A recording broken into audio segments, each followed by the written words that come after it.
protože se blíží vánoční čas, tak můžeme navodit předvánoční atmosféru a zaspívat si nějaké vánoční písničky.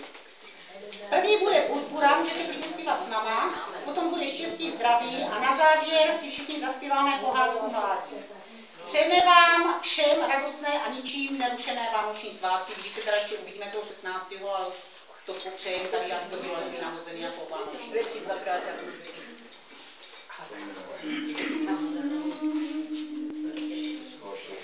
Tiše a ochotně purpura na plotně voní, stále voní.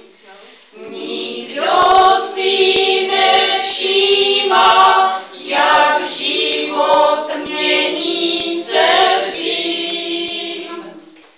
Snad jenom v podkroví básníci blahoví pro ní slzy roní. Hrany odzvoní rampouchem křišťálovým. Slunce se vynoří, hned však se k pohoří skloní, rychle skloní. A pak se dostaví dlouhá a pokojná noc. Tiše a ochotně purpura na plotně voní, stále voní. Nikdo si nevšímá, jak život mění se v dým.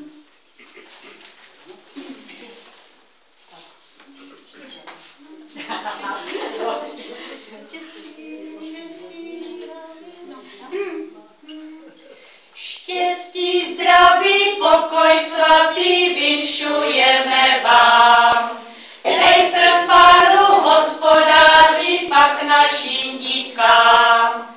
Zdaleka se beřeme, novinu vám neseme, co je se nám přihodilo v městě Betléme.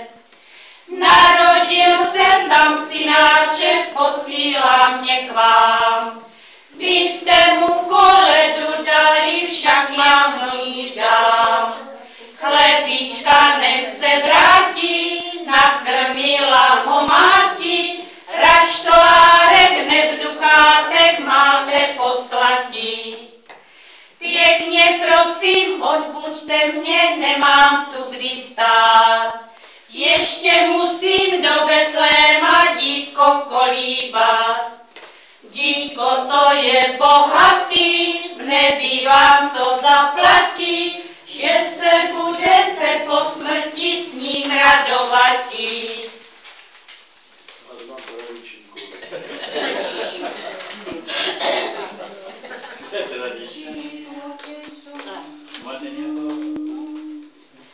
V životě jsou chvíle mámivé, které časem přijdou zpět. Tak jak z jara slunce zářivé, přijde zlíbat první květ.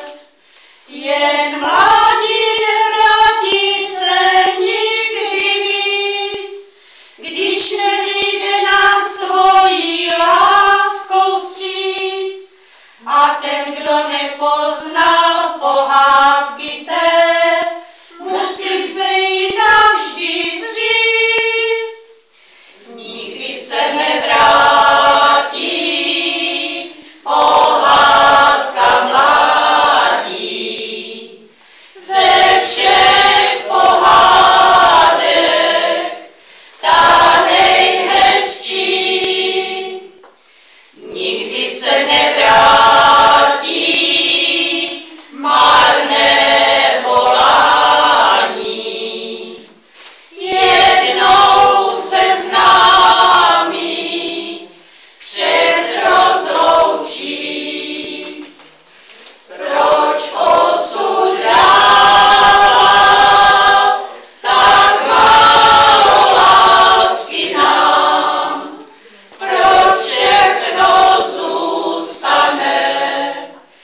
naposledy zaspívám.